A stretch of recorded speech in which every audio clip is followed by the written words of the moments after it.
Hello investors. हम सभी को दिन दुगनी रात चौगनी तरक्की चाहिए होती है, यानी कि इंस्टेंट प्रॉफिट। इसी थिंकिंग के चलते हम अक्सर लॉन्ग टर्म इन्वेस्टमेंट को नज़रअंदाज कर देते हैं और लॉन्ग टर्म इन्वेस्टमेंट कोई सजेस्ट करे तो उसे ये कहकर टाल देते हैं कि कल किसने देखा है, हम तो आज में यकीन रखते हैं। इसी थॉट प्रोसेस के साथ हम रिटायरमेंट की प्लानिंग को भी इग्नोर करते हैं और अगर कर भी ली तो 55 से 60 सालों तक की ही करते हैं।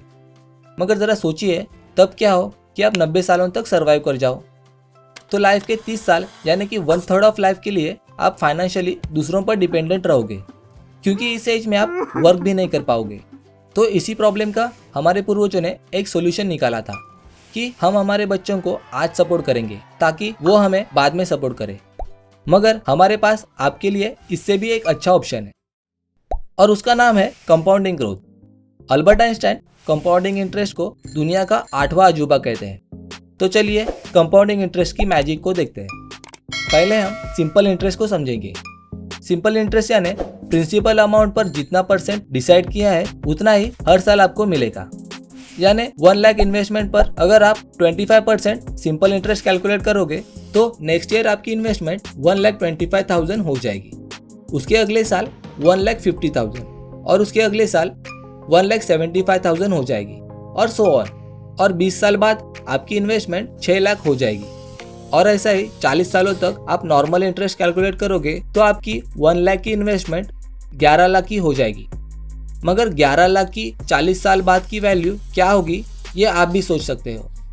अब समझते हैं magical compounding interest. Compounding interest यानी इंटरेस्ट पर इंटरेस्ट कमाना।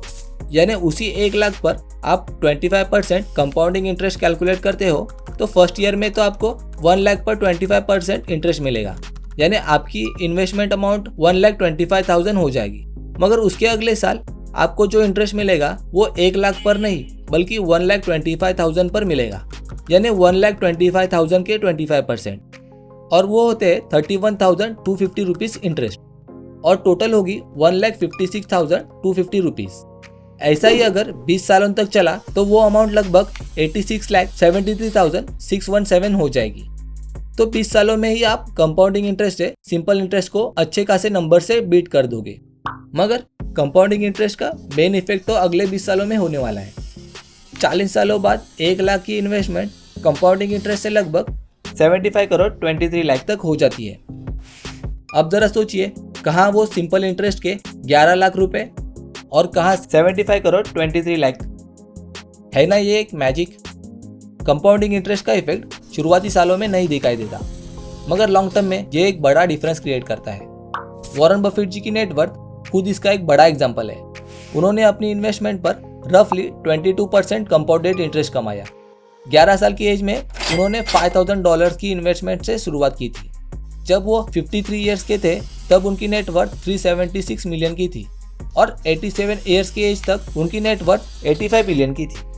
यानी उनकी टोटल नेटवर्थ का 99.7% हिस्सा तो 52 ईयर्स की एज के बाद ही बना है। तो ऐसा ही शुरुआती सालों में कंपाउंडिंग इंटरेस्ट का इफेक्ट नहीं दिखाई देता। इंडिया में भी कई ऐसे इन्वेस्टर्स हैं जिन्होंने वॉरेन बफेट जी से ज़्यादा % कंपाउंडेड अर्निंग की है, मगर उनकी नेटवर्थ वॉरेन बफेट जी से कम है, क्योंकि वॉरेन बफेट जी का इन्वेस्टमेंट ड्यूरेशन बहुत बड़ा है। आपको अगर बड़ी नेटवर्थ बनानी है तो आपको पहले सेविंग करनी होगी, बाद में सेविंग को आपको कंपाउंडिंग इंजन के साथ जोड़ना होगा, वो भी लॉन्ग टर्म के लिए। कंपाउंडिंग ग्रोथ ज़्यादातर रियल इस्टेट और स्टॉक मार्केट में दिखाई देती है। इंडियन स्टॉक मार्केट में कई ऐसी कंपनीज है जिन्होंने 20 से 25 सालों तक कंपाउंडेड सालाना 30-40% के रिटर्न्स दिए हैं। मगर ऐसी अपॉर्चुनिटीज सिर्फ ढूंढना ही काफ़ी नहीं, बल्कि ऐसी कंपनीज में लॉन्ग टर्म के लिए इन्वेस्टेड रहना भी ज़रूरी है। धन्यवाद।